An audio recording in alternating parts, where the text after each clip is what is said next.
बहुत बहुत धन्यवाद तैयब जी। और इस पूरे आगाज फाउंडेशन को भी मैं बहुत धन्यवाद करता हूं। हम सभी चरक के विद्यार्थी हैं और चरक जैसे यायावर ऋषि थे, तो पूरे विश्व में विचरण करना और सभी जगह पहुंचना और सभी चीजों को सीखना, ये तीन चीजें चरक ने हमें हमेशा बताई भी और ऐसा पालन करने के लिए भी कहा। उसमें जो मुझे टॉपिक मैंने सिलेक्ट किया, जितना मेरी बुद्धिमत्ता थी या मेरे जो सिचुएशन थी कि जो जिसमें मैं काम कर सकता हूं, तो मैंने उसमें स्रोतसों को डिकोड कैसे करना है संहिताओं में, इसको समझने के लिए कार्य किया। तो आज मैं मेरी बस यही कोशिश है कि मैं जो चीजें समझता हूं या फिर जैसे मैंने अपने गुरुजी से सीखा, तो मेरे गुरुजी वैद्य विलास नंदन जी, जिनके माध्यम से मैं आयुर्वेद को या चरक को समझ पाया, उन वो बृहत्त्रयी अवार्ड विनर थे। और मेरा सौभाग्य है कि मैं उनके सानिध्य में रहा और अलग अलग गुरुओं के सानिध्य में, वैद्य जमदग्नि सर के सानिध्य में मैंने कुछ चीजें चरक संहिता की सीखी। साथ ही साथ जुवेका शास्त्री जी से मैंने नाड़ी विज्ञान सीखा और अग्निकर्म के लिए मैं गोप्टे सर के पास रहा। तो इन सभी महर्षियों के जो भी नॉलेज थे, उनको मैं जितना अपने बुद्धिमत्ता से ले पाया, उन सभी को मैं ज्यादा से ज्यादा स्प्रेड करना चाहता हूं। और यही कोशिश है कि चरक संहिता में भी ऐसे ही लिखा है कि जितना आपको ज्ञान है, उसको अलग अलग अलग रूप से और संपूर्ण विश्व में अगर आप फैला पाए, तो एक उसका जो तात्पर्य है, और ये सच्ची श्रद्धांजलि, या फिर चरक जी को हम अगर कहें तो चरक एक व्यक्ति तो थे नहीं, चरक एक पूरा संप्रदाय था। और हम उसी तरीके से यायावार होकर पूरे विश्व में पहुंचने की कोशिश अगर करेंगे, तो असली में हम चरक के अनुयायी हो पाएंगे। डिकोडिंग स्रोतस, हम जब भी हमारी संहिता पढ़ते हैं, तो संहिता के मूल में कुछ ऐसे प्रिंसिपल्स होते हैं, principle of line of treatments भी होते हैं।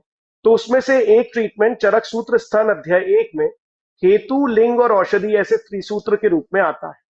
तो जब भी हम अध्यायों को पढ़ते हैं या चिकित्सा को देखते हैं, तो हमेशा हमें देखने मिलता है कि हेतु, लक्षण और औषधि, ये तीनों मिलकर ही कंप्लीट चिकित्सा को बता रहे हैं। लेकिन होता क्या है, शास्त्र जब उसे बताता है, तो प्रत्यक्ष के रूप में, प्रत्यक्ष के रूप में, अनुमान के रूप में, आप्तोपदेश के रूप में, युक्ति के रूप में, और साथ ही साथ ऐसी कंडीशन जिसमें उपमा अलंकार लगे और उपमा लगे, इस रूप से लिखता है। तो अलग अलग रूप से पूरा शास्त्र लिखा गया। उस शास्त्र को पढ़ने का जो तरीका था, वो था तंत्र युक्ति। तंत्र युक्ति के माध्यम से आप अपने शास्त्र को डिकोड कर सकते हैं। तो वही तंत्र युक्ति का उपयोग कर कर और इन सभी प्रमाणों को अपने ध्यान में रखकर अगर हम इनको स्रोतसों को पढ़ना शुरू करते हैं, तो बड़ा आसान रहता है। तो उसी चीज को अगर हमें यहाँ पर पढ़ना है या समझना है, तो अभी हम अध्याय चरक विमान स्थान अध्याय 5 को देखेंगे। तो हमें समझ में आएगा कि चरक विमान स्थान अध्याय 5 में उन्होंने पहले इंट्रोडक्शन दिया है और उसके बाद स्रोतसों के सीधे दुष्टि लक्षणों को पहले बताया। तो इस बात को हमें डिकोड करने के लिए एक क्लू मिलता है कि चरक विमान स्थान अध्याय 5 को हम रीड आउट करना शुरू करते हैं, तो पहले स्रोतसों के मूल स्थान के साथ साथ उसके दुष्टि लक्षणों को बताना शुरू किया। हेतुओं को बताना चाहिए था, अगर हेतु, लक्षण और औषधि थी तो। लेकिन उन्होंने लक्षणों को क्यों बताया? क्योंकि हमारे पास पेशेंट लक्षणों के साथ आता है और हमें उसके मूल जानना चाहिए। इसीलिए स्रोतसों को डिकोड करने के लिए पहले लक्षण, फिर हेतु और उसके बाद औषधि के मूल प्रिंसिपल्स को उन्होंने समझाया, यानी कि कौन से चिकित्सा सूत्र उसमें उपयोगी होंगे। तो इसको समझने के लिए सबसे पहले अपने जो, जब आप संहिता पढ़ना शुरू करें, तो संहिता में पढ़ने के जो तरीके हैं, उसमें प्रमाणों को अपने दिमाग में बिठा लें, अलग अलग प्रमाण यूज करे गए हैं, और साथ ही साथ तंत्रयुक्ति को यूज करें और उसको पढ़ना शुरू करें। तो हम चरक विमान स्थान अध्याय 5 श्लोक नंबर 8 से शुरू करेंगे। तो वहां पर हम आते हैं, क्योंकि ऑर्थोडॉक्स वे जो है, जो ब्रिटिशर्स वे है, वो चैप्टर वाइज है। एक नंबर चैप्टर 1, चैप्टर 2, चैप्टर 3, ये संहिता के रूप में नहीं लिखा गया। संहिता में जब लिखने की जो पद्धति थी, उनमें अध्याय में अधिकरण तंत्रयुक्ति को यूज करते हुए एक डेडिकेटेड चैप्टर लिख दिया गया। जैसे यहाँ पर स्रोतसों के बारे में है, तो स्रोतस के विमान को, मतलब कि किस तरीके से स्रोतस को समझना है, उसको कैसे डिकोड करना है, उस पूरे चैप्टर में उसके बारे में लिखा रहे। लेकिन कंप्लीट स्रोतस यही है क्या? ऐसा नहीं है। स्रोतसों के बारे में एक जानकारी दी, अब इसको डिकोड करके हम सारी संहिता से उसके अलग अलग रूप जो हैं, उनको इकट्ठा करके अपने पास लिखेंगे, वो हमारा तंत्र बनेगा। और उस तंत्र को प्रयोग में हम प्रैक्टिस में लेकर आएंगे। तो बीइंग अ प्रैक्टिशनर कैसे एक स्रोतस को डिकोड करना है, आज हम उसका डिस्कशन करें। यहां पर श्लोक आता है, तत्र प्राणवहानम स्रोतसाम हृदय मूलम महास्रोतश्च प्रदुष्टानाम तु खल्वे इदम विशेष विज्ञानम भवति तद्यथा। अब देखिए यहां पर आया है, अतिसृष्टम अतिबद्धम कुल्पित कुपितम अल्पम अल्पम भीक्षणम वा। अब यहां पर देखिए क्या हो रहा है, चरकाचार्य ये बता रहे हैं कि ये मूल स्थान तो है, लेकिन पेशेंट आपके पास ये लक्षण लेके आए, तो एक लक्षण लेके नहीं आएगा। कोई पेशेंट होगा जो अतिसृष्टम अतिबद्धम, ऐसे दो लक्षण है, तो अतिसृष्ट और अतिबद्ध। कई पेशेंट बोलेंगे हमें बहुत ज्यादा सांस आ रही है, पर हाइपर वेंटिलेशन हो रहा है, लंबी लंबी सांसें ले रहा है। अतिबद्धम, बिल्कुल सांस नहीं आ रही है, ऑब्स्ट्रक्टेड कंडीशन आ रही है। कुपितम अल्पम अल्पम, हमें हमारे शास्त्र को ही डिकोड करके उस शब्दों को समझना है, ना कि कंपेरेटिव थॉट्स में जाना है कि मॉडर्न साइंस ने क्या बताया तो उस व्याधि को खोजने में लग जाए। हमारा शास्त्र हमें बार बार कहता है कि ऐसे लक्षणों के साथ कोई अगर आएगा तो उसमें कौन सी चिकित्सा करनी है, बस उसी को डिकोड करना सीखना है। तो अभी हम प्राणव स्रोतस में गए तो हमने देखा कि हृदय मूलम और महास्रोतस तो हैं, लेकिन पहले मैं लक्षणों को समझूंगा, फिर लक्षण के बाद उसके हेतुओं को जानूंगा, हेतुओं को क्या बंद करना है, उसमें क्या चिकित्सा यूज करनी है, और चिकित्सा का कौन सा प्रिंसिपल यहाँ यूटिलाइज होगा, इसको हम प्राणव स्रोतस में समझेंगे। ऐसे ही दो तीन एग्जाम्पल से जब हम उसे डिकोड करना जान लेंगे तो स्रोतसों को कैसे प्रैक्टिस में यूटिलाइज करना है, हमारा टारगेट वो कंप्लीट हो जाएगा, और हम बड़ी आसानी से हर पेशेंट को किसी ना किसी स्रोतस कैटेगरी में रखकर बड़ी आसानी से चिकित्सा में यूटिलाइज कर पाए। सो हमने प्राणव स्रोतस में देखा कि अतिसृष्टम अतिबद्धम कुपितम अल्पम अल्पम भीक्षणम वा सशब्द शूलम उच्च वसंतम दृष्टवा प्राणवहनस्य सोतांसी प्रदुष्टानिति विद्या।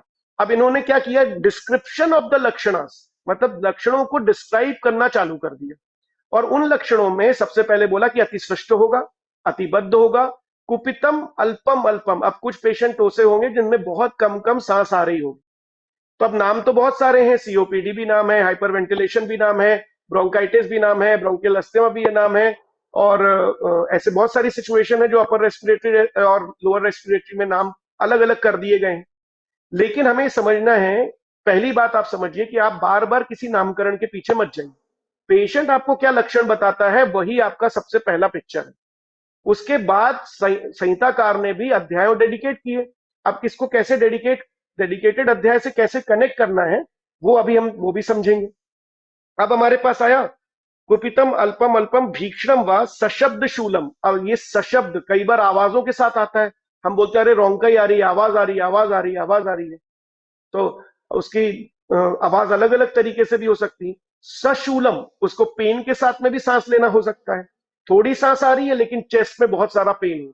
दृष्टम अल्पम अब दृष्टवा, अब ये जो चीजें हैं ये सब हैं दुष्ट लक्षण, मतलब खराब होगा प्राणव स्रोतस तो ये सब बताएगा। अब आपको ये कैटेगराइज करना है, मेरे पास कौन सा पेशेंट आया, वो अतिस्पृष्ट का आया, बहुत सांस लेने में उसको ताकत लगानी पड़ रही है, अतिबद्ध आ रहा है कि बिल्कुल सांस ले रहा लेकिन अंदर ही नहीं जा रही है, कुपितम अल्पम अल्पम, इतना कुपित हो चुका है कि बहुत थोड़ी थोड़ी सांस जा रही है।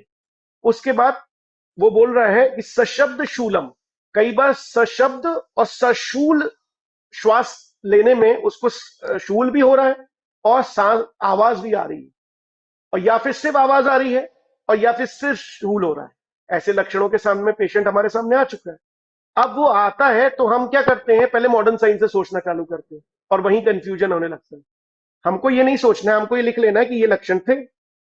अब हमें कनेक्ट करना चालू करना है क्योंकि हमें त्रिसूत्र आयुर्वेद पे हम पढ़ रहे हैं।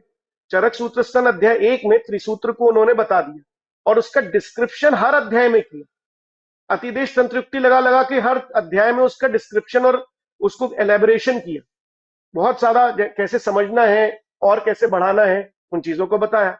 अब हमें ये लक्षण का पेशेंट हमारे सामने आया XYZ और वो आके बोला तो आपको रोकना क्या है। अब सबसे बड़ा प्रॉब्लम क्या होती है, हमें ये नहीं पता कि वो पूछता है अच्छा सर ये बताइए परहेज क्या है, ये बताइए मुझे रोकना क्या है। अब हमें कुछ पता ही नहीं है तो हम क्या रोकेंगे, इसीलिए लक्षणों के बाद हेतु आता है। ये लक्षण में अगर ये लक्षणों के साथ वो आया है तभी ये सब उसके हेतु बनेंगे, अदरवाइज वो हेतु नहीं है। क्या होता है, लिखा रहता है बरसात में भीगने से, अब बरसात में भीगने से कितने लोगों को श्वास और प्राणवायु स्रोत खराब हो गए, जिसमें वो संप्राप्ति गठित होगी सिर्फ उसी में वो हेतु बना, बाकी में तो नहीं बना। नहीं तो ऐसे तो हर व्यक्ति बाहर निकला सबको श्वासकृच्छता होने लगती है। ऐसा नहीं होता है ना। वो इसीलिए बताए गए हैं हेतु कि जब पेशेंट को होने लग जाए या लक्षण हो तो आपको इन हेतुओं को स्टॉप करना है, निदान परिवर्जन करना है। इनसे हो भी सकता है, उत्पन्न भी हो सकता है और आगे भी बढ़ सकती है व्याधि। तो रोकना किन किन चीजों को है। तो अब यहां पर आया जो चरक सूत्र स्थान अध्याय, चरक विमान स्थान अध्याय 5 श्लोक नंबर 10 में हम उसका सेकेंड फॉर्मेट को ले गए कि हमने पहले लक्षणों को और उसके मूल स्थान को देखा और उसके बाद हम उसके हेतुओं को देखने गए। तो वहां लिखा था शयात संधारणात रोक्षात व्यायामात शुद्धितस्य च। अब प्रॉब्लम क्या है, हमारे पास एक पेशेंट आता है जिसको सांस लेने में हल्की फुल्की तकलीफ है। वो ये बोलता है कि मुझे यहाँ पेन हो रहा है, मुझे यहाँ दर्द होता है, मुझे आवाज आती है, मुझे ऐसा लगता है कि मेरी सांस पूरी नहीं जा रही, या फिर मुझे बहुत ताकत लगती है लेने में। हम ये लक्षण तो सुन लेते हैं, लेकिन वो बोलता है सर मैं इसको ठीक करने के लिए एक्सरसाइज करता हूं। तो आप बोलते हो वेरी गुड, एक्सरसाइज तो करना चाहिए सबको, क्योंकि व्यायाम जो है वो तो बहुत जरूरी है, वो तो हमारे नित्य में बोला गया है। लेकिन यहाँ पर व्यायाम को हेतु बोला है, तो हमें समझाना पड़ेगा पेशेंट को कि सर इतनी ही एक्सरसाइज करनी है। नहीं तो बोलेगा सर मुझे सांस नहीं लेने आती थी तो मैंने और एक्सरसाइज करना चालू करी, मैं और लटकने लगा, ऐसा करा वैसा करा, अब वो ठीक नहीं हो रहा है। तो बोले सर मैं तो सब ऐसा है। अब एक तो हेतु आया व्यायाम का, अब है शयात। क्षय के हेतुओं को कनेक्ट करने के लिए फिर से शत और क्षीण के अध्याय में जाइए। जो शत क्षीण की चिकित्सा है, तो जहां पर शत के हेतु हैं उनको निकालिए कि ये इससे शत होता है, और क्षीणता जिनसे होती है वो कैसे हैं, वो हेतु हैं, क्योंकि क्षय जो है वही तो क्षीण है। तो क्षीणता के जो हेतु होंगे, एक एक धातु को जो कम कर रहे होंगे वही इसके हेतु हैं। तो एक क्षयात जो वर्ड है उसका एलेबोरेशन वो शतक्षीण के अध्याय में जो क्षय क्षीण के हेतु हैं उनको निकालना है और उससे पूछना, इंक्वायर करना है।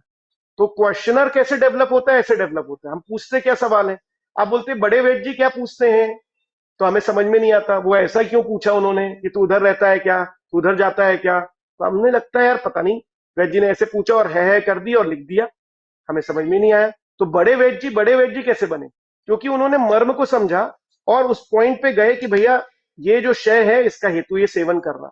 संधारणा, अब किन किन हेतुओं के संधारण से श्वासकृच्छता होती है, तो मल मूत्र और अश्रु के। तो आप कितना लोगों से क्वेश्चन पूछते हो कि कितनी देर तक बैठे रहते हो, तो यूरिन रोकते हो, मोशन रोकते हो, आंसू रोकते हो, कुछ इमोशन सेगमेंट को रोकते जा रहे हो क्या। हाँ रोकते जा रहे हो, उसके बाद सांस लेने में तकलीफ हो रही है, लेकिन हमें ये पता नहीं कि वो उसका हेतु है, तो हम कभी बोलते ही नहीं। तो हम इस अध्याय को जानने के लिए, संधारण को जानने के लिए नावेगान धारणी अध्याय को एक बार रीड आउट करना पड़ेगा। तो आप सोचिए 2 चैप्टर यहां से एक एक वर्ड से कनेक्ट हो रहे हैं, और यही अतिदेश तंत्र को यूज करना, उस चैप्टर को डिकोड करना है। तो ये एक श्लोक को पढ़ने के लिए हमें इतने चैप्टर्स को पढ़ना पड़ेगा और उनको पढ़ के वहां से निकाल के कंपाइल करना पड़ेगा, तब आपको एक्चुअली पता चलेगा कि इनकी मीनिंग क्या है। क्षया संधारणात रोक्षात, अब वृक्ष चीजों को निकालने के लिए चरक सूत्र स्थान अध्याय 27, तो वहां पर बहुत सारे वृक्ष चीजों के लिए लक्षण है। तो 27वें अध्याय से हमने निकाला कि भैया चणक जो है, चना जो है वो भी वृक्ष है, तो बेसन भी वृक्ष है। तो ये जो हम बहुत सारे श्रीधान्य खा रहे हैं उसमें बहुत सारी चीजें वृक्ष हैं। तो अब ये ईयर ऑफ मिलेट्स चल रहा है, तो जो सांस के पेशेंट है उनको ये नहीं बोलना अरे go and enjoy the year of millets, पता चला उसकी सांस और बढ़ गई। और ये जो हेतु है उनको समझाना पड़ेगा कि भाई ये प्रॉब्लम्स आपको हो सकते हैं वृक्ष चीजें लेने से। क्योंकि अभी क्या होता है, डाइट में कोई भी व्यक्ति अगर उसका वेट ज्यादा और सांस लेने में उसे तकलीफ आई तो बोलेंगे, अगर उसका हेतु मेदो रोग है और उसके उसके कारण उसको श्वासकृच्छता हो रही है तब तो ये हेतु नहीं बनेंगे, क्योंकि मेदो रोग की चिकित्सा में वो आएंगे। लेकिन अगर पेशेंट का वेट कम है और वो मेंटेन होने के लिए ये सब चीजें ड्राई ड्राई खा रहा है तो वो, और उसे सांस लेने में तकलीफ है, तो ये उसका हेतु बन चुका है, तो उसे रोकना पड़ेगा। तो रोकेंगे कैसे, अब वो मखाना खाता है तो मखाने को साथ में उसमें घी में रोस्ट करना पड़ेगा, चने को घी में रोस्ट करना पड़ेगा, चने को बॉईल करके देना पड़ेगा घी में। तो गाय का घी का प्रयोग लाना पड़ेगा कि जिसमें वृक्ष जो हेतु बन रहा है वो ना बने। अगर वो खाने में उसमें साथ में हो ही चुका लेकिन लक्षण आ रहे हैं तो साथ में नहीं हुआ, वो उसका हेतु बना है। शुद्धितस्य च, आजकल की सबसे बड़ी प्रॉब्लम, इंटरमीडिएंट फास्टिंग करते करते ओवर फास्टिंग करने लगते हैं। तो शुद्धितस्य च इज द प्राणव स्रोतस हेतु। अब जा रहे हैं दोस्तों के साथ, खा रहे हैं, खाना ही नहीं खा रहे हैं, मैगी खा ली, फिर भूखे रह गए, फिर अगले दिन, ऐसा मल्टीपल टाइम्स करने के कारण प्राणव स्रोतस एकदम से अटैक में आता है और हमें समझ में नहीं आता कि प्रॉब्लम हो क्यों रहा है। आजकल देखिए lung capacity deterioration, tidal volume loss, ऐसे मल्टीपल चीजें हो रही, लेकिन हमें पता नहीं चलता कि क्यों हो रहा है। लेकिन वो चीजें जब होती हैं तो हम इन स्रोतसों को जब फोकस करके उनके हेतुओं को देखते हैं तब हमें क्लियर होता है। अब इसमें लिखा है प्राणवहनी दुष्यंती स्वतनश्य दारुणा ही। अब इसमें प्रॉब्लम क्या है? डिफिकल्ट चीजें करना, डिफिकल्टी में रहना, ये बहुत बड़ा हेतु है। और हम कभी भी जो राजस्व पढ़ते हैं उसमें साहस के सेगमेंट्स को कभी कंसिडरेशन में नहीं रखते। पहाड़ चढ़े जा रहे हैं, चढ़े जा रहे हैं। अब कोई, हर आदमी इक्वल कैपेसिटी में नहीं है, और जिसको लक्षण आ रहे हैं उसी के लिए पहाड़ चढ़ना हेतु है, नहीं तो कोई पहाड़ ही ना चढ़े। बोले अरे इससे तो सांस की बीमारी हो जाएगी। सांस की बीमारी अगर नहीं हुई है और सांस के लक्षण अगर उसे प्राणवश स्रोतस के दुष्टि लक्षण दिख रहे हैं तो उसको रोकना है, सबको नहीं रोकना है। नहीं तो क्या होता है, वैद्य लोग जो नए नए बनते हैं वो क्या करते हैं, ये हेतु है तो एक आदमी क्लाइंबिंग पे क्या है तो नीचे से चिल्लाने लगते, तुम्हारा प्राणवश स्रोतस खराब होने वाला है, ये देखो इधर लिखा है, तो आदमी वही वही बोलने लगते हैं। लेकिन हमें समझना है हेतुओं का यूटिलाइजेशन कब करना है, जब उसको लक्षण वैसे दिखने लग जाए तब निदान परिवर्जन होगा।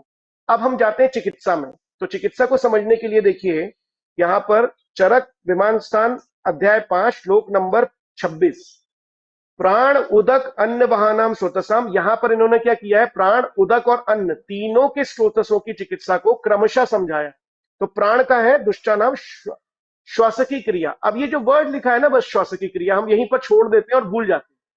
लेकिन यहां से श्वास का अध्याय जो कि चरक चिकित्सा अध्याय 17 है, एक का श्वास, वहां पर कनेक्ट करना है और उसके एलेबरेशंस को समझना है कि चिकित्सा करनी क्या है। अगर पेशेंट हमारे पास ऐसे लक्षणों को आता है लेकर, तो हमें श्वास की चिकित्सा के मूल सिद्धांतों को वहां यूटिलाइज करना है। अति सृष्ट, अति बद्ध, कुपितम, अल्पम, अल्पम, सशूल, सब सशब्द ऐसे लक्षणों को लेकर आ रहा है, तो उसका प्राइमरी लाइन ऑफ ट्रीटमेंट जो चरक चिकित्सा अध्याय 17 श्लोक नंबर 71 71 में दिया है कि वहां पर उसको कम से कम सैंधव लवण का जो है इस्तेमाल अभ्यंग के रूप में, और नाड़ी स्वेद का या फिर वहां पर संकर स्वेदों का या पोटली बनाकर संकर स्वेद का इस्तेमाल करें। अब संकर स्वेद को समझने के लिए आपको फिर से चरक के सूत्र स्थान में जाना पड़ेगा, और संकर स्वेद में कौन से द्रव्य यूटिलाइज करने हैं उनको जाना पड़ेगा। अब होता क्या है कि हमको लगता है कि सब ऐसे द्रव्य यूज करो जो कि ग्रहण ना कर रहे हो, रुक्षण कर रहे हो, लेकिन यहां लिखा है ना रुक्ष चीजें तो उसका हेतु है, तो इन चीजों को यूटिलाइज नहीं करना। तो अब जब आप उस अध्याय को पढ़ोगे तो वहां लिखा रहेगा कुछ चीजें ब्रहण की हैं और कुछ चीजें रुक्षण की हैं। संकर स्वेद में पोटली बनाते थे, तो जो ब्रहण की चीजें हैं तो उन्हें ये समझना पड़ेगा कि जो चीजें ग्रहण करने वाली हैं उनके पोटलियां बना के यूटिलाइज करना है। तो हमें डर लगता है कि यार मैं कहीं षष्टिशाली पिंड स्वेद देना है कि नहीं देना, तो दे सकते हैं, लेकिन हमें लगता है डर कि अरे यार पता नहीं क्या होगा। लेकिन इसमें क्लियरली मेंशन किया है, अगर आप अध्याय को बाद में देखेंगे तो श्वास में ब्रहण चिकित्सा करने के लिए उन्होंने ऐसे निर्देश किए हैं। चरक का चरक सूत्र चरक चिकित्सा अध्ययन अध्याय 17 उसके अंत में जब आप जाएंगे बिल्कुल अंतिम श्लोक में, तब आपको दिखने मिलेगा कि विशेष चिकित्सा क्या है। तो 149 श्लोक नंबर चरक चिकित्सा अध्याय 17 श्लोक नंबर 149, सर्वेशम ब्रहणम अल्पम शक्यम प्रायशो भवत नातियतम शमनापायो भ्रशो अशक्य कर्षणे। अब यहां पर इन्होंने बहुत क्लियरली कर दिया है कि जिसमें बिल्कुल कैलेबर नहीं होगा, मतलब जो पेशेंट बिल्कुल कैलेबर लॉस होंगे उनमें भी ग्रहण करना, बस अग्नि ध्यान में रख के ग्रहण चिकित्सा करना है। अब इस चैप्टर को समझने के लिए ग्रहण कहां से समझेंगे, चरक सूत्र स्थान 22। अब देखिए चैप्टर कैसे चल रहे हैं, 1 2 3 4 नहीं चल रहे। चरक विमान स्थान अध्याय 5 का अध्याय जब हमने पढ़ा तो उसमें क्षय शतशीर्ण का अध्याय आया, संधारण करने के लिए नावेगान धारणी अध्याय आया, उसकी चिकित्सा समझने के लिए चरक चिकित्सा अध्याय 17 आया, रुक्ष चीजों को समझने के लिए चरक सूत्र स्थान 27 आया। ये बार बार जो चैप्टर्स अलग अलग जगह जा रहे हैं इनको इस तरीके से ही पढ़ना डिकोडिंग कहलाता है। अगर किसी शास्त्र को डिकोड करना है तो चैप्टर 1 2 3 4 से नहीं हो पाएगा। आप श्वास की क्रिया पढ़ के छोड़ दोगे इसको चरक विमान स्थान अध्याय 5 को, लेकिन श्वास की क्रिया क्या है उसको समझने के लिए आपको चरक चिकित्सा अध्याय 17 में जाना पड़ेगा, श्वास की चिकित्सा के प्रिंसिपल्स निकालने पड़ेंगे, उसको यूटिलाइज करने के बारे में सोचना पड़ेगा, तब आपको पेशेंट बिल्कुल आसानी से समझ में आएगा कि हाँ ये लक्षण लेके आया था, ये इसका हेतु था, इसकी चिकित्सा ये है, इसकी चिकित्सा करने के लिए ये चीजें यूज करेंगे, इसमें बाहर मतलब प्राइमरी ट्रीटमेंट ये है कि हमको सलवण करना है, यहाँ पर पोटलियां देनी है, नाड़ी स्वेद में कौन से द्रव्य को यूटिलाइज करना है जो ग्रहण करते हो, इंटरनल मेडिसिन पे उनको प्रयोग में लाना है जो ग्रहण कर रहे हो, और इनके ये हेतुओं को, क्षय को, संधारण को, रुक्षता को, सबको रोकना है। और इस इतने दिनों तक रोकना है जब तक उसके लक्षण खत्म ना हो जाए। ये सिंपल ही चिकित्सा। ये हमने प्राणवसोतस को देखा। नाउ वील डिकोड द रसवसोतस। मेरे ख्याल से उसके बाद हम रसवसोतस में। तो हम फिर से जाते हैं 8वें श्लोक में। उसका सेकंड वाला पोर्शन है उदक व स्रोतस को, मैं उसको स्किप कर रहा हूं, थोड़ा रसव स्रोतस को समझा रहा हूं और फिर वापस से मैं उदक व और अन्नवा को समझाऊंगा। रसव स्रोतस में क्यों समझा रहा हूं, क्योंकि इसका भी मूल हृदय है। तो कंफ्यूजन यहीं पर होता है कि हृदय इसका कौन सा समझना है और इसका कौन सा समझना। इसीलिए थोड़ा इंटरेस्टिंग वे में समझने के लिए हम दोनों को एक साथ थोड़ा कंपेरेटिव समझेंगे और फिर वापस से उदकवा और अन्नवा को समझना कोशिश करेंगे अगर समय रहा तो सेकेंड सेगमेंट है रसवा स्रोतस। तो नीचे आएंगे, देखिए रसवहनम स्रोतसम हृदय मूलम दष्ट धमनिया। अब यहीं रोक दिया। अब हमें लगा भैया यहां तो ऊपर तो लक्षण बता रहे थे, अब चरक जी को क्या हो गया, लक्षण बताने ही भूल गए। ऐसा नहीं हुआ ना। तो यहां पर जो लक्षण है उनको पहले ही बता चुके थे। तो जो हमारी तंत्र की दुष्टियां होती हैं जिसमें बार बार रिपीटेशन ना हो, उसको हटाने के लिए इन्होंने रिपीट नहीं की। तो हमें लगा अच्छा यहां ऊपर तो सही चल रहे थे, नीचे आगे क्या हो गया भैया। तो उन्होंने पहले ही चरक सूत्र स्थान अध्याय 28 में बता दिया था कि रस्व श्रुत दृष्टि के लक्षण है क्या। तो फिर वापस से उस अध्याय को पढ़ना है। लेकिन हम इस चैप्टर को जब पढ़ते रहते हैं तो कभी उस चैप्टर को टच ही नहीं करते। तो फिर हमें लगता है कि अरे उसको तो सोचना था। तो अश्रद्धा, अरुचि, आस्य वैरस्यता, उसका श्लोक नंबर बताएंगे प्लीज। चरक सूत्र स्थान अध्याय 28 रस्व स्रोतस दृष्टि के लक्षणों को देखिए। वो यहां का रेफरेंस है जो कि जो हमारी तंत्र दृष्टि है उसको होने नहीं दे रहा है, इसीलिए रिपीट नहीं किया है, क्योंकि उनको फिर से लिखना पड़ता वही। चरक सूत्र स्थान अध्याय 28 श्लोक नंबर 9 और 10 को देखिए। वहां पर लिखा है अश्रद्धा चा, अरुचि चा, हास्य वैरस्यता, ये सब लक्षणों के साथ में पेशेंट आएगा रसवसोतस का। अब यहां पर भी मूल क्या है, हृदय मूलम दृष्टधमनीय। वहां क्या था, हृदय मूलम महास्रोतश्च। अब हृदय कैसे अलग अलग होगा, क्या तुम्हारे दो दिल हैं, सिर्फ गाने में ही दो दिल मिल रहे हैं, बाकी नहीं है, यहां पर एक ही दिल है। तो अब वो हृदय मूल जो है उसका सेगमेंट क्या है, वो हृदय मूल रस्व स्रोतस के कॉन्टेक्स्ट में जब आता है तो उसके हेतु जो होते हैं उसको देखिए एक बार, तो आपको समझ में आएगा कि यार एक्चुअली जब मैं ऐसा आहार लेता हूं तो उसमें रस्व स्रोतस का जो सेगमेंट है हृदय का वो खराब होता है। और जब मैं शयात, संधारणात, रोक्षात, व्यायामात, शुद्धित ये सब हेतुओं को सेवन करता हूं तो मेरा प्राणव स्रोतस खराब होने के कारण वो हृदय में ऐसे इफेक्ट डालता है। जब हम लिखते हैं रस्व स्रोतस के हेतुओं को देखिए, वहां पर आएंगे गुरु शीतम अति स्निग्धम, उसका रेफरेंस है चरक विमान स्थान अध्याय 5 श्लोक नंबर 13। गुरु शीतम अति स्निग्धम अति मात्रम शमसना रसवाहनी दूष्यंती चिंतनाम अति चिंतन। अब हम चिंता कर रहा है कोई या चिंतन कर रहा है, अब चिंता कर रहा है या चिंतन कर रहा है ये डिफ्रेंशिएट करने में हमें पूछने, जब हम क्वेश्चनर करते हैं तो पेशेंट से पूछते हैं कि आप कंस्ट्रक्टिव सोच रहे हैं या फिर स्ट्रेस में हैं। तो चिंतन करना कंस्ट्रक्टिव हो सकता है, पोएट है, राइटर है, डिजाइनर है, कंस्ट्रक्टर है, या फिर आप सोशल मीडिया को नई नई रील बनानी है, पॉजिटिव सोच रहे हैं। नेगेटिव में हम सिर्फ स्ट्रेस में हैं, अरे हमारा पड़ोसी जो है बहुत अच्छे से सिलेक्ट हो गया, अब मेरा क्या होगा, पूरे मोहल्ले वाले मुझे ताना मारेंगे, इसने बहुत अच्छा कर लिया, अब क्या होगा। तो ये जो नेगेटिव स्ट्रेस है ये चिंता है। चिंता और चिंतन में फर्क है, लेकिन दोनों ही रस्व स्रोतस खराब करते हैं। तो लेकिन पेशेंट से डिफरेंशिएट करना है क्योंकि उसके हिसाब से उसका ट्रीटमेंट होगा, तो उसको समझना पड़ेगा। तो गुरु शीतम अति स्निग्धम अति मात्रम शमशनात्। अब ये सबसे बड़ा प्रॉब्लम क्या है, यही है क्योंकि जितने भी स्कूल के बच्चे हैं उनके हृदय अभी यंग एज में सबसे बड़ा प्रॉब्लम क्या हो रहा है, यही सब खाने में आ रहा है।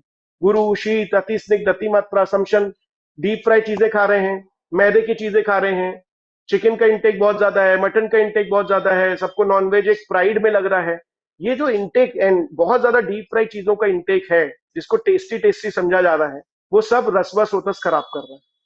अब रस्व स्रोतस का हृदय जो है वो इनसे खराब होता है, तो उसका दिल इससे बिगड़ा, और उसका दिल जो है वो क्षय से, संधारण से, रुक्षता से, इससे बिगड़ रहा है। एक आदमी एक्सेसिव हेल्दी लाइफस्टाइल फॉलो कर रहा है और एक एकदम खराब लाइफस्टाइल फॉलो कर रहा है। तो एक्सेसिव हेल्दी वाला भी, जो इसे हेल्दी बोल रहे हैं आज की दुनिया में, क्षय करना, संधारण करना, रुक्षता लाना, जो है वो प्राणव स्रोतस को खराब कर सकता है। अगर आपको वैसे लक्षण है तो हृदय में उनके कारण हो रहा है। और अगर आपको गुरु शीत अति स्निग्ध अति मात्रा में लक्षण आ रहे हैं तो आपको ये समझना पड़ेगा कि आपका रश्व सोतस खराब हो, दोनों में ही हृदय है और दोनों में ही ये प्रॉब्लम है। तो हमें समझना है कि एक्चुअली हेतु कौन से पकड़ने हैं, क्योंकि हृदय दोनों में प्रॉब्लम लाएगा। तो हमें ये जानना तो पड़ेगा कि हृदय में एक्चुअली किसके कारण से ये हृदय खराब हुआ। ठीक है, तो ये हमें समझ में आया। अब पेशेंट हमें जो है वो ऐसे लक्षण बता रहा है, अश्रद्धा हो रहा है, अरुचि हो रही है और अस्वस्थता हो रही है। अब हमारे यहाँ प्रॉब्लम क्या होती है, जो शब्द है ना इनका डिकोडिंग कोई नहीं करता। अश्रद्धा क्या, अरुचि क्या और अस्वस्थता क्या, सब बोलते एक ही तो है। अश्रद्धा मतलब आपका डिवोशन जिस प्रति था वो अचानक से खत्म हो गया, अब आपको पसंद नहीं आ रहा, अश्रद्धा हो रही। अरुचि, जिस जिस चीज में आप बहुत ज्यादा, अब बोलिए देखिए डिवोशन इज बहुत डीप सेगमेंट। रुचि आपको पता पसंद है, हॉबी है, थोड़े दिन के बाद हॉबी चेंज हो सकती है, अरुचि होने लग गई। अब जो हॉबी आपको थी पसंद, आप गिटार बजा रहे थे, थोड़े दिन के बाद आपने गिटार बजाना छोड़ दिया। क्यों छोड़ दिया, तो पूछते हैं अरे स्ट्रेस बहुत है साला आजकल, तो चिंता है ना, इसीलिए हेतु है। तो अरुचि जो हुई है उसको, वो उसके चिंता चिंता के कारण हुई है या फिर चिंतन के कारण हुई है। अब मैं बहुत कुछ डीप थिंकर हो गया हूं, मैं ऐसा कुछ सोचने लगा हूं, तो इसलिए मैंने वो बंद कर दी, जो रुचि की चीजें हैं वो बंद कर दी। अश्रद्धा, जिसपे बहुत डिवोटेड था मैं, ऐसा करना चाहता था लेकिन मैंने वो बंद कर दी। आस्य वैरस्यता is related with your tongue. आस्य मतलब मुख, वैरस्यता मतलब टंग का। मेरे पास एक पेशेंट आया जब मैं नई नई प्रैक्टिस करने लगा, उसने बोला सर मैं तो रसगुल्ला खाता हूं ना, तब भी पता नहीं चलता मुझे कि वो मीठा है कि ऐसा है। तो सबने बोला अरे इसका तो वो न्यूरो के पास भी गया, उन्होंने बोला इसमें तो ये प्रॉब्लम आ गई। अब आपको ये जो दो नर्व्स हैं इनमें प्रॉब्लम आ रही है, इसमें एट्थ क्रेनियल नर्व भी आपका थोड़ा सा प्रॉब्लम में आ रहा है, 11th में भी आ रहा है, ऐसा भी आ रहा है, क्योंकि उसको सुनने में भी थोड़ा सा आ रहा था। इन्होंने डरा दिया कि 8th भी गई, 11वीं भी गई, 7वीं भी गई, ये बचा ही क्या। बहुत दिक्कत हो रही है मेरे को, तो तीन तीन नर्व्स खराब हो रही हैं। देखिए दे आर नॉट रॉन्ग, उनकी जो पैथी है उसके हिसाब से उन्होंने डायग्नोस किया। अब हमने रस्वास्वतस की लंघन चिकित्सा चालू करी, और मेरे पास सिर्फ उस टाइम हिंगवाष्टक चूर्ण था, और हिंगवाष्टक चूर्ण से शुरू किया। मैं आपको ये विदाउट डॉक्यूमेंटेशन नहीं बोल रहा हूँ, वो पेशेंट का डॉक्यूमेंट भी अभी तक। तो हमने जब शुरू किया तो मेरे पास बहुत स्टार्टिंग में जो वैद्य लोग आते थे देखने के लिए, वो ठीक हो गया। थोड़े दिन के बाद वो अंकल आए, बोले अब टेस्ट मस्त आ रहा है, ठीक है। हमने लेकिन सिर्फ लंघन नहीं किया। लंघन का एक जो सब सेगमेंट है, आप अगर चरक सूत्र स्तंभ अध्याय 22 देखेंगे तो लंघन के प्रकार बताए, उसमें दीपन पाचन भी एक प्रकार है। तो उसमें दीपन पाचन का कॉन्सेप्ट हमने यूज करके उसको दे दिया। चिकित्सा का कॉस्टिंग तो बहुत कम थी, लेकिन कॉन्सेप्चुलॉजी जो यूज करी उससे हमें ये समझ में आया कि यार दीपन पाचन का जो प्रकार लंघन था, क्योंकि रसवा स्रोत से कोई भी प्रॉब्लम हो, अश्रद्धा हो, अरुचि हो, अस्वस्थता हो, रिलास हो, ज्वर हो, इन सब में लंघन करना है। लंघन चॉइस आपको सिलेक्ट करनी है कि क्लैब्यता हुई है तो कौन सा लंघन करना है। तो हमें ये समझना पड़ेगा कि एक्चुअली कौन से सेगमेंट का लंघन हमें यूटिलाइज करना है। तो लंघन के प्रकार को आप देखने के लिए फिर से डिकोड सेगमेंट में जाएंगे, तो चरक सूत्र स्तन अध्याय 22 ये बताऊंगा मैं, अभी रुक जाइए, टेंशन मत लीजिए। तो ये हमारे पास आया कि रस्वा स्रोतस के मूल स्थान तो हृदय मूल था, दशधमनी थी। उसके हेतुओं को हमने देखा, तो हमने देखा गुरु, शीत, अति स्निग्ध, अति मात्रा, समशन, ये सब हेतु थे। इनके कारण स्ट्रेस भी इसका हेतु था, यानी कि चिंता भी हेतु था, चिंतन भी हेतु था। तो इन हेतुओं को हमें डिकोड समझ में आया कि अगर ऐसा पेशेंट आता है जो अश्रद्धा, अरुचि, आस्यवरस्यता ये सब लक्षण बोलता है, तो उसके इन हेतुओं के बारे में भी सोचना या पूछना पड़ेगा। कि आदमी बोल रहा है मेरे को टेस्ट ही नहीं आ रहा, मुझे कुछ काम करने का मन ही नहीं कर रहा, और अपन पूछ ही नहीं रहे हैं कि भैया चिंता चिंतन करते हो क्या।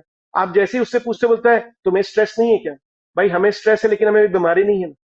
तो अब हमारा हेतु नहीं बना अभी तक, हमारा माइंड उसको अभी तक कंट्रोल में है, हमारा स्रोतस अभी तक ठीक है। जिस दिन खराब होगा उस दिन वो हेतु बन जाएगा, उस दिन हमें छोड़ना पड़ेगा, हमें स्ट्रेस को भी छोड़ना पड़ेगा, कम करना पड़ेगा, उसको मैनेज करना पड़ेगा। तो ये हमें समझाना पड़ता है पेशेंट को। आदमी बोलता है अरे किसको स्ट्रेस नहीं है, कई लोग को बिल्कुल भी नहीं है, कई लोग को चिंतन है, कुछ कंस्ट्रक्टिव करने के लिए वो लगातार सोचते रहते हैं, वो भी डिजीज बना सकता है, वो भी व्याधि बना सकता है। तो उसको भी रोकना पड़ता है कई बार कि भाई रिलैक्स, थोड़ा थम जाओ, क्योंकि आपको ये लक्षण आने लग गया है। कई लोग बोलते हैं सर मुझे कोई भी प्रॉब्लम नहीं है, my diet is everything is okay, लेकिन तब भी मेरे को ये इरेक्टाइल डिस्फंक्शन हो गया, मेरा तो सब कुछ ठीक चल रहा है। आप उसका रूटीन पूछोगे बोलेगा बहुत बढ़िया है। क्यों हुआ, क्योंकि ओवर थिंकिंग करता है, ये बनाता है वो बनाता है। बस उसके बाद जैसी ओवर थिंकिंग के ऊपर ट्रीटमेंट करना चालू किया। अभी सबसे बड़ा मैं इसलिए एग्जांपल ये दे रहा हूं क्योंकि क्या है, रस्वस्रोतस की दृष्टि में क्लैब्यता एक लक्षण आया, और जैसे ही कोई क्लैब्यता लक्षण लेके पेशेंट आता है, हम सीधे प्रत्यात्मक चिकित्सा मतलब कि खले कपोत न्याय लगाने लगते हैं। ये हुआ है, सीधा शुक्रवार स्रोतस की चिकित्सा करो। लेकिन क्लेबिता दोनों में है, शुक्रवा स्रोतस में भी है और रसवा स्रोतस में भी। रसवा स्रोतस में चिकित्सा लिखी गई है लंघन करना है, और शुक्रवा स्रोतस में लिखी गई है मधुर और तिक्त रसों से युक्त सेवन करना है, और साथ ही साथ उनका पंचकम प्लान आउट करना है। अब पंचकम में और लंघन में क्या फर्क है? फर्क यह है कि जो लंघन है उसमें जितने भी प्रकार के शोधन प्रक्रम आते हैं, वमन, विरेचन, निरूहण बस्ती, निरूशोधन, मतलब कि शिरो विरेचन, ये 4 आते हैं। और पंचकम में ये नहीं आते। पंचकम में अनुवासन बस्ती भी एड ऑन होती है बस्ती के साथ में, नस्य के ब्रहण प्रक्रिया भी यूज होती है, तो उन सबको भी यूटिलाइज करना पड़ता है। पंचकम इज डिफरेंट थिंग और शोधन प्रक्रिया और लंघन इज डिफरेंट थिंग। तो हमें सिलेक्ट करना पड़ता है कि अगर रसवसोतस के खराब होने के कारण क्लेबिता में आया है तो पहले तो उसके हेतु जज करो और उसको ट्रीट करो, और अगर वो क्लेबिता शुक्रवा स्रोतस के कारण आई है तो फिर उसका ट्रीटमेंट करो। तो अब होता क्या है, मिक्स हो जाता है। पेशेंट आता है, वो बोलता है सर बहुत स्ट्रेस रहता था, इसलिए मैं बहुत एक्सेसिव मास्टरबेट करता था, इसीलिए अब ये प्रॉब्लम हो रही है। अब ये मिक्स हो गया, तो चिकित्सा क्या करोगे? लंघन प्लस ग्रहण। तो तुम्हें कॉमन निकालना पड़ेगी। कॉमन क्या है? पंचकम में उसने निकाला है ना, उसने यहां भी पंचकम बोला, यहां भी बोला है, तो यहां पर तिक्त रस को उसने पॉजिटिवली लिया है। तो ऐसे रसों को यूटिलाइज करना जो तिक्त रसात्मक हो, लेकिन शोधन की उन प्रक्रियाओं में यूटिलाइज हो सके, तो उससे रिजल्ट आने लग जाता है। जो ऐसा पेशेंट बोलता है उस पर फिर तिक्त रसों से सिद्ध बस्तियों को यूज किया जाता है। और तिक्तशीर बस्ती सिर्फ अस्थि और मज्जा में जो कंबाइंड हो रही है, तो अस्थि मज्जा व स्रोतस में जो तिक्तशीर बस्तियां देते हैं उसको इसमें भी, इस पेशेंट में भी देके यूटिलाइज किया जा सकता है। तो ये कॉन्सेप्चुअल कॉन्सेप्ट है, लेकिन बड़ा इजी है ना। हमने पढ़ने का तरीका एक बार चेंज किया तो हमें सब वही वही दिखने लगेगा। हम अभी पढ़ने के तरीके में हर बार कंपेरेटिव रहे तो हम बड़े कंफ्यूज रहेंगे। कोई आएगा बोलेगा सर मेरे को ये प्रॉब्लम है, मेरे को प्री मैच्योर इजैकुलेशन है, अब अपन सोचेंगे उसको। हर चीज में आंसर शिलाजीत नहीं होता ना, हमें सोचना पड़ेगा कि बहुत इजी वे में कैसे ठीक करना है। तो ये हमें, क्योंकि शिलाजीत क्यों वर्क करता है? क्योंकि वो तिक्त रसात्मक और ब्रहण भी है, इसलिए वो कर जाता है काम थोड़ा बहुत। लेकिन वो उपशय और चिकित्सा में फर्क है।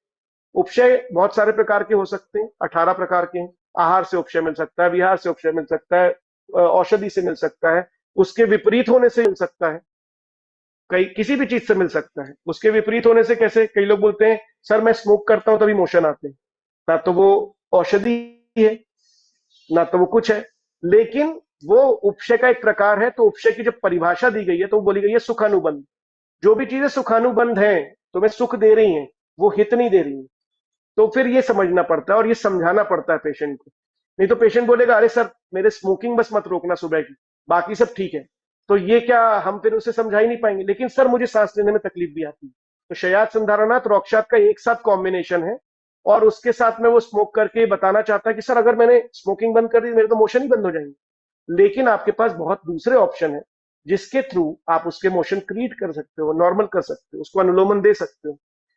तब आपको समझाना पड़ेगा कि इससे गुस्से नहीं होते, दूसरी भी चीजें हैं दुनिया में। वो अपनी दुनिया फिक्स कर लेता है क्योंकि उसने कॉलेज में जाके एक आईआईटीएन से सुन लिया रहता है। बोले भाई वो तो आईआईटीएन है, वो तो बहुत पढ़ा लिखा है। अब पढ़े लिखने का मेजर इसका ये मतलब नहीं है ना। एक आदमी बहुत पढ़ा है अपनी फील्ड में, राइटर है, लेकिन वो वैद्य नहीं है ना। तो वैद्य जो अपनी चीजें पढ़ा है वो उसको समझा पाएगा। तो ये हमें समझना है और समझाना भी है पेशेंट को। ठीक है, तो ये हमने दो स्रोतसों को हमने देखा। अब वापस जाते हैं बैक टू उदक व स्रोतस। उदक व स्रोतस में हम उदक वहानाम स्रोतसम तालु मूलम क्लोमम च प्रदुष्टानाम च खलवेदम विशेष विज्ञानम भवति तद्यता जीवा तालु ओष्ठ कंठ क्लोम शोष पिपासा च अति प्रबुद्धा दुष्ट उदक वाहनस्य स्रोतांसी प्रदुष्टानिधि विद्या। अब ये पूरी लाइन में इट इज नथिंग बट ये सिम्टम्स की लाइनिंग कि उसको किस किस एरिया में ड्राइनेस हो सकती है, जीवा में, तालू में, ओष्ठ में, क्लोम में। अब फिर कंट्रोवर्सी शुरू हो जाती है, क्लोम किसको माने? फिर सुश्रुत वाले ये बोलते हैं, चरक वाले ये बोलते हैं ऐसा होता है वैसा होता है। हमको ये समझना है कि क्लोम, जो भी तत्व हमारे शरीर में उदक से लिंक होंगे वो सभी इंटरनल जितनी भी लाइनिंग्स होंगी वो सब क्लोम होंगी। तो उसकी ड्राइनेस जब आने लग जाएगी तो हमें उसको देना पड़ेगा, उदक व स्रोतस की चिकित्सा देनी पड़ेगी। तो चिकित्सा क्या है उसकी? फिर से देखिए वैसे किया उन्होंने। जब चिकित्सा का चैप्टर जाएंगे तो पीछे चरक विमान स्थान अध्याय 5 में लिखा क्या है? प्राण उदक अन्य वाहनाम दुष्टानाम पहले तो श्वसनीय क्रिया हो गया फर्स्ट वाले में, सेकंड वाले में देखिए उदक में कार्य तृष्णा उपशमनी। अब तृष्णा का अध्याय कहां दिया है? चरक चिकित्सा में, तृष्णा की चिकित्सा। लेकिन हमको यहां एक वर्ड में बता देते हैं कि तृष्णा चिकित्सा पढ़ना है, तो अब हम पढ़ते थोड़ी ना है, हम तो चरक विमान स्थान बंद करके चले आते हैं कि आज हमने स्रोतस विमानी पढ़ डाला, अब हमको अच्छे से आता है। क्या आता है? उसने बोला उदक व स्रोतस का जब पेशेंट आएगा तो क्या आएगा? तृष्णा की चिकित्सा करनी है, लेकिन क्या करनी है वो नहीं पता है। वो तो लिखा था तृष्णा की चिकित्सा करनी, तो तृष्णा का अध्याय खोलने के लिए जो अतिदेश तंत्रुक्ति वापस जाना है, उसको डिकोड करके समझना है, यही डिकोडिंग ऑफ स्रोतस है। हमको लगता है तृष्णा हो गया, तृष्णा से उपशम मिलेगा, तृष्णा की चिकित्सा करेंगे। अब तृष्णा की चिकित्सा कौन सी करनी है, क्योंकि इसने एक चीज तो बोली नहीं, उसने बोला जीवा भी सूखी हो सकती है, तालु भी हो सकता है, ओष्ठ भी हो सकता है, कंठ भी हो सकता है। अब इसमें से कौन सा एरिया ड्राई पड़ रहा है, और उसकी चिकित्सा के हिसाब से अलग अलग कंडीशंस बताई हैं। उसमें उसके हेतु कौन कौन से मैच कर रहे हैं तृष्णा से, तो उदक व स्रोतस के उन हेतुओं से उसको मैच करना पड़ेगा, क्योंकि उदक व स्रोतस के यहां जो हेतु दिए हैं उनको समझना पड़ेगा। कि जैसे लिखा है औष्ण्यात व्यायामात, ये वर्ड है, ये वर्ड के लिए नामकरण जो है वो वहां के अध्याय में दिया है। समझ में आ रहा है? जैसे कि इन्होंने लिखा कि औष्ण्याद है, उष्ण चीजें। अब उष्ण चीजों को डिकोड करने के लिए उन्होंने तृष्णा के अध्याय में उष्ण चीजों की लिस्ट दे दी। जैसे वात्रक के हेतुओं में लिखा है ना कि ऐसे ये अम्ल भी होना चाहिए, लवण भी होना चाहिए। अब ये अम्ल लवण के कहां पर लिखे हैं, अम्ल लवण कौन सी चीजें हैं? तो उन्होंने चरक सूत्रस्थान अध्याय 27 लिखा है कि ये अम्ल होती हैं, ये लवण होती हैं, ये होती हैं, ये होती हैं। तो हम वो चैप्टर को वापस इमीडिएटली नहीं पढ़ते, हम सोचते ठीक है अम्ल होंगी। तो जब पेशेंट से भी ऐसे पूछते हैं तुमने अम्ल खाया था, तो बोलता है क्या सर, तुमने लवण भी खाया था? ऐसे क्वेश्चन के कारण ना हमारे आयुर्वेद वैद्य जो है बड़े कॉम्प्लिकेट हो जाते हैं, और पेशेंट बोलता है उधर नहीं जाना बाबा, पता नहीं क्या क्या पूछता रहता है, अम्ल खाया था, लवण खाया था। ऐसे नहीं, हम आपस की संगोष्ठियों में हमारे शब्दों को यूज करें वो बिल्कुल ठीक है, लेकिन उसके डिकोड करके इजी क्वेश्चनर्स तैयार करना भी वैद्य का काम है। और एक एक क्लिनिक में भी अगर एक एक क्वेश्चनर्स तैयार होते गए तो हमारे पास पूरे डॉक्यूमेंटेशन फाइनलाइज हो जाएंगे। हमारे पास वैसे रिसर्च सेगमेंट भी है, जैसे प्रकृति समझना पहले डिफिकल्ट होता था, हर आदमी अलग अलग तरीके से समझता था, उनको डिकोड करके सीसीआरएस ने अपने पास कोडिंग रखी। अब वही सिस्टम से सब फॉलो करेंगे तो हमारे पास डाटा बड़ा होगा। ठीक है, जैसे फेसबुक जिसने इन्वेंट किया, तो वो सेगमेंट में उसने राज क्या कर रहा है, चंद्रकांत क्या कर रहा है, सूरज क्या कर रहा है, वंदित क्या कर रहा है, सबको एक टाइम पे ही पता चल जाता है। उसने जैसे ही डाला उसकी पता चल गई। वैसे ही आयुर्वेद वैद्यों को भी आगाज फाउंडेशन कर सकता है। बहुत सारे ऐसे सेगमेंट में ये वैद्य जी क्या कर रहे हैं, वो वैद्य जी क्या कर रहे हैं, उनके फेसबुक जैसा ही एक सिस्टम डेवलप हो तो सबको पता चल जाए कि वो क्या कर रहा है। It's a very big working, but अगर वैद्यों का समूह में इतना बड़ा काम होता है तो every time they will understand. अभी तो अगर वो वैद्य जी को आप फॉलो नहीं कर रहे तो आपको नहीं पता, लेकिन अगर वो एक सिस्टम फॉलो कर रहा है तो सबको पता चलेगा। मेरे गुरुजी ऐसे बोलते थे, वो बहुत एडवांस चलते थे। मतलब मैंने देखा है कि वैद्य विलासानंद जी हमेशा बहुत एडवांस प्रक्रियाओं के बारे में बात करते थे। उस समय जो चीजें चल रही हैं उससे 20 साल आगे के बारे में बातें करनी, इस तरीके से उनका विजन रहता। तो हम लोग से थोड़ी देर, जैसे हम बहुत देर तक चर्चा करते हैं, वो थोड़े ही वर्ड्स में एक बहुत बड़ी बातें कह देते थे। तो हमें लगता था, कई कई बार मजाक में ऐसे भी बोल देते थे कि भाई ये पढ़ लो। तो ये जो पढ़ा है ना, सिर्फ स्रोतस के अध्याय पढ़ने से एक चैप्टर को कहां कहां कैसे लिंकिंग करना है, आपको पूरी संहिताएं एक दूसरे के बाद कनेक्ट हो जाती है। जैसे इसमें लिखा है रस व स्रोतस को चिकित्सा करने के लिए क्या प्रयोग करना है, सर्वे लंघनम औषधम लिखा है, चरक सूत्र स्तन 28 में लिखा है। अब सर्वे लंघन औषधम को सर्व लंघन कहां से पता चलेगा, लंघन सूत्र स्तन 22 से पता चलेगा, लंघन ब्रहणी अध्याय से। तो लंघन के बारे में पढ़ा। अब लंघन में लिखा है चतुष्प्रकारा संशुद्धि, तो 4 प्रकार की संशुद्धि कहां से पता चलेंगी, तो शोधन का अध्याय आया, तो कल्प स्थान आया, तो वमन के बारे में, विरेचन के बारे में, कौन से द्रव्य यूज होंगे उनके बारे में आया। तो सिद्धि स्थान पूरा पढ़ना पड़ेगा, क्योंकि तीसरी प्रकार की जो बस्ती है उसके बारे में एलेबरेशन वहां लिखा है।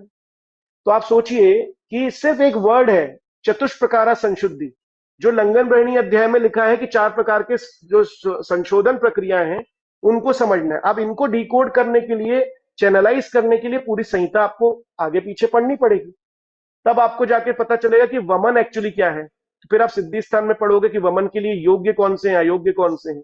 फिर आपको पता चल जाएगा कि योग्य अयोग्य तो ये है, तो करना कैसे, तो चरक कल्पस्थान पढ़ोगे। चरक कल्पस्थान में जाओगे तो करा तो ऐसे, लेकिन करना किन से है, तो चरक कल्पस्थान के उन अध्यायों को पढ़ोगे कि इन चीजों से कर सकते हैं। अगर आपको वो भी बहुत टफ लग रहा है, तो इसको इजी करने के लिए चरकाचार्य जब लिखे, अग्निवेश तंत्र जब लिखा जा रहा था, तो उन्होंने पहले ही औषध चतुष्क लिख दिया। तो पहले ही जाके फिर सूत्र स्थान के पहले चैप्टर्स को ही पढ़ा, तो वमन के लिए उपयोगी द्रव्य कौन से हैं, वमनोपग द्रव्य कौन से हैं, इन सब के बारे में लिख दिया। आप सोचिए, आप पूरी संहिता पढ़ रहे हो, लेकिन आपको एक रास्ता मिल रहा है, ऐसा जाना है, ऐसा जाना है। It's a kind of puzzle जिसको आप सॉल्व करते हो। वो कैसे, एक गेम आता था ना जिसमें एक ट्रेजर रहता था, और उसको ट्रेजर हंट, मतलब कि आप उसको पता करते थे कि वो कहां पर एक्चुअली खजाना है। तो वही संहिता पढ़ने का तरीका है कि आप चैप्टर वाइज पढ़ोगे तो आप तो कुछ समझ नहीं पाओगे। अब आपने एक वर्ड पढ़ा लंघन, अब वो लंघन कहाँ कहाँ अध्यायों में है, उनको आपने जब निकालना शुरू किया तो आपको पता चला यार बड़ा इजी है, लंघन को समझने का तरीका ये है। लेकिन एलेबोरेटेडली आप समझ पाओगे कि वमन करने वाले कंडीशंस में ये यूटिलाइज करना है। अब लिखा है जैसे, तो रसवा स्रोतस के जो हेतु हैं, रसवा स्रोतस के जो लक्षण हैं, उनमें जो जो लक्षण मैच करेंगे जो वमन के लिए इंडिकेटेड है, तो आपको मिल जाएगा कि यार हाँ यार, इन कंडीशन में वमन दे देंगे, इन कंडीशन में विरेचन दे देंगे। तो विरेचन वाले भी कुछ लिखे होंगे, उन्होंने तो लिखा है लंघन दे देना। अब लंघन को डिकोड करते गए कि वमन वाला लंघन दूं, विरेचन वाला लंघन दूं, बस्ती वाला लंघन दूं, तो इंडिकेशन पढ़ने पड़ेंगे। इंडिकेशन पढ़ने के लिए हम सिद्धि स्थान जाएंगे। This is decoding methods. और संहिता पढ़ने में या चरक की जो चिकित्सा है या उसको समझने के लिए अगर आप डिकोड नहीं कर पाए, तो आपको बहुत डिफिकल्ट लगेगा चरक पढ़ना। आपको लगेगा पता नहीं क्या हो रहा है। और ये चरक पूर्वाद उत्तराद अलग अलग नहीं पढ़ी जाती, एक साथ मिला के पढ़ी जाती। तब आपको पता चलेगा। देखिए, अभी आप 17वां अध्याय चिकित्सा में पढ़ रहे थे, और उसके पहले आप वहां विमान स्थान पढ़ रहे थे, उसके पहले आप सूत्र स्थान पढ़ रहे थे। तो ये आप एक एक साल के गैप के बाद पढ़ोगे। और गलती से एक रात में चरक संहिता पढ़ने वाले वॉरियर भी हैं अपने पास। एक रात में हमने चरक संहिता पढ़ी, अगले दिन पेपर दिया, पास हो गए, उसके बाद बाहर ऐसे निकल रहे हैं, चरक का पेपर अपना बहुत अच्छा गया है। लेकिन उन्हें ये नहीं पता कि क्या हमने पढ़ा था और क्या लिखा था। एक रात तक अपनी बुद्धिमत्ता को कंट्रोल करके उसको अगले दिन उगलना, ये चरक पढ़ना नहीं है। ये सिर्फ एग्जाम देना है। एग्जाम देना और वैद्य बनना बहुत अलग अलग प्रक्रिया है। वैद्य बनने के लिए हो सकता है एक दो जनरेशन लग जाए। आजकल तो वो मूवीज वूवीज बहुत आ रही है ना सीरीज में, अरे वो त्यागी एक जन्म में कोई वकील नहीं बनता, अगले जन्म में बनता है। जनरेशन लग जाती हैं, मतलब एक के बाद एक बनते हुए तीसरी जनरेशन में बनता है, ऐसे फर्म्स।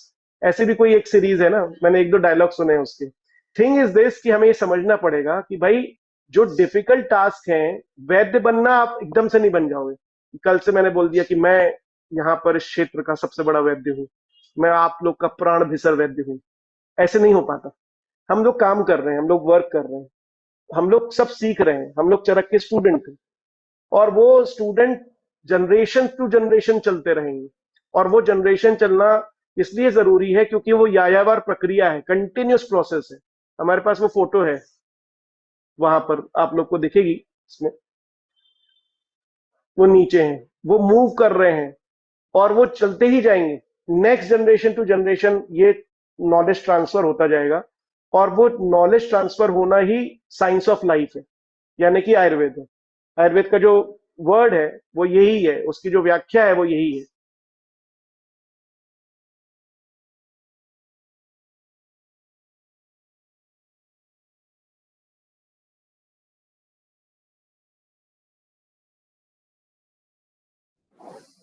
मे बी सर के यहाँ कुछ नेटवर्क इशू हुआ है। सर वापस ज्वाइन करेंगे, तो थोड़ा सा वेट कर लेते हैं। मैं थोड़ा सर से कनेक्ट कर लेती हूँ, 1 मिनट दीजिए मुझे।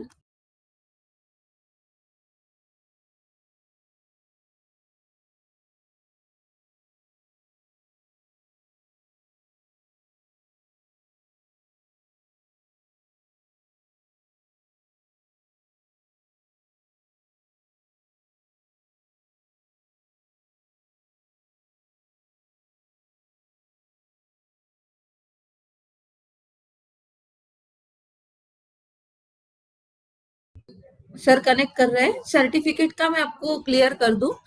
सर्टिफिकेट के लिए हमें कंफर्म करना पड़ेगा कि आयुर्वेद डॉक्टर्स है और या फिर आयुर्वेद स्टूडेंट्स है। तो अब जब आपके ऐप न्यूरो स्ट्रीट के ऐप या वेबसाइट पर आप आपके डॉक्यूमेंट्स अपलोड कर दीजिए, और हम मैन्युअली सबको या तो उनके व्हाट्सएप नंबर पे या फिर पीडीएफ कॉपी, सॉफ्ट कॉपी भेजेंगे, ठीक है। लेकिन हमें उसके लिए ये कंफर्म करना जरूरी है कि आप आयुर्वेद डॉक्टर हो या फिर आयुर्वेद के स्टूडेंट हो। तो आप आपके डॉक्यूमेंट्स अपलोड कर दीजिए ताकि हमें कंफर्म हो जाएगा और हम आपको सर्टिफिकेट भेज सकेंगे, ठीक है। तो चरक सप्ताह खत्म होगा, उसके बाद 10 तारीख के बाद आपको सर्टिफिकेट्स मिल जाएंगे। हाँ, स्टूडेंट है तो आप आपके कॉलेज की जो आईडी कार्ड होता है वो आपको अपलोड करना होगा। और जो डॉक्टर्स है उनको रजिस्ट्रेशन सर्टिफिकेट या फिर और डिग्री सर्टिफिकेट, दो चीजें अपलोड करनी होती है। तो आप सब वो अपलोड कर दीजिए ताकि हमें कंफर्म होगा कि ये आयुर्वेद के डॉक्टर्स हैं और आयुर्वेद के स्टूडेंट्स हैं। क्योंकि फेक आयुर्वेद के प्रैक्टिशनर्स भी बहुत सारे होते हैं, आपको भी पता ही होगा। तो वो सारा गलत लोग उनके पास सर्टिफिकेशन नहीं जाए, इसीलिए ये व्यवस्था की गई है। तो आई होप कि आप लोग थोड़ा सा कोऑपरेट करेंगे, थोड़ी सी 1 मिनट का टाइम लगता है खाली उसमें, तो आप लोग वो कीजिए। तो आपको चरक सप्ताह खत्म होने के बाद आपको सर्टिफिकेट आपके सॉफ्ट कॉपी मिल जाएगी आपके नंबर पे जिस नंबर से आपने रजिस्टर किया हुआ है, ठीक है। तो श्योर कीजिए कि उस नंबर पे आपका व्हाट्सएप भी हो ताकि हम व्हाट्सएप पे भेज सके।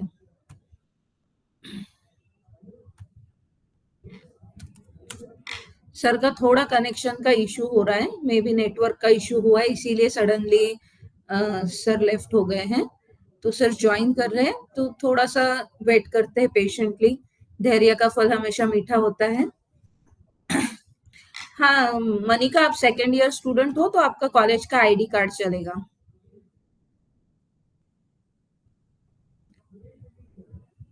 हाँ, सर्टिफिकेट अभी नहीं मिलेगा, चरक सप्ताह खत्म होगा उसके बाद आपको सर्टिफिकेट मिलेगा। थैंक यू संस्कृति। ओके सर, आ गए हैं।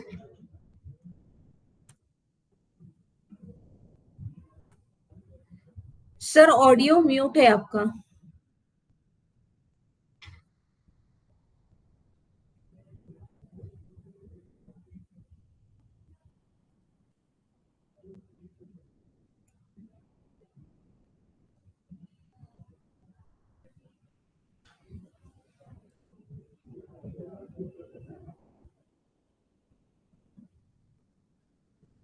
सर म्यूट पे हो आप अभी भी।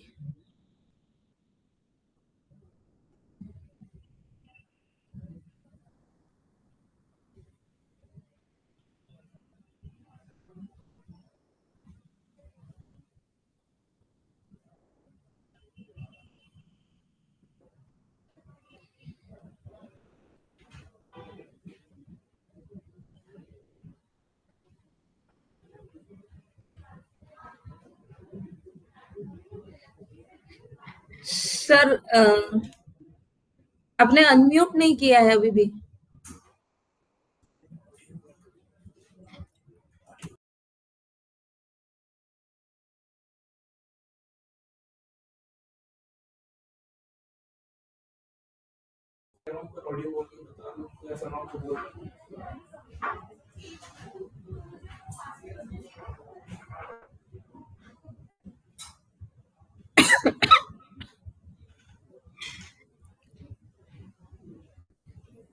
सर बस माइक का बटन है ना, माइक का आइकॉन होगा, उस पर क्लिक करना है तो अनम्यूट हो जाएगा।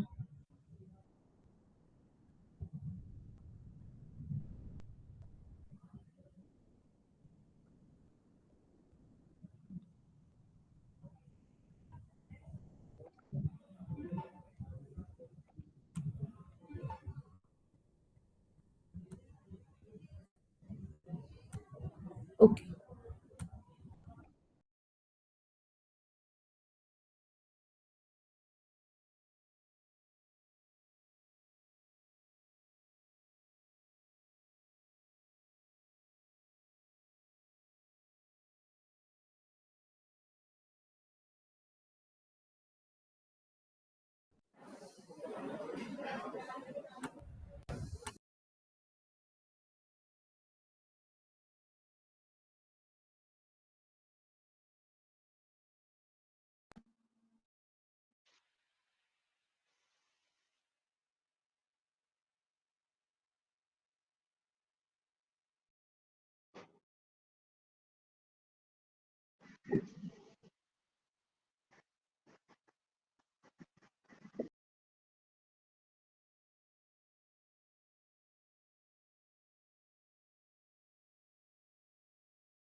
ओके।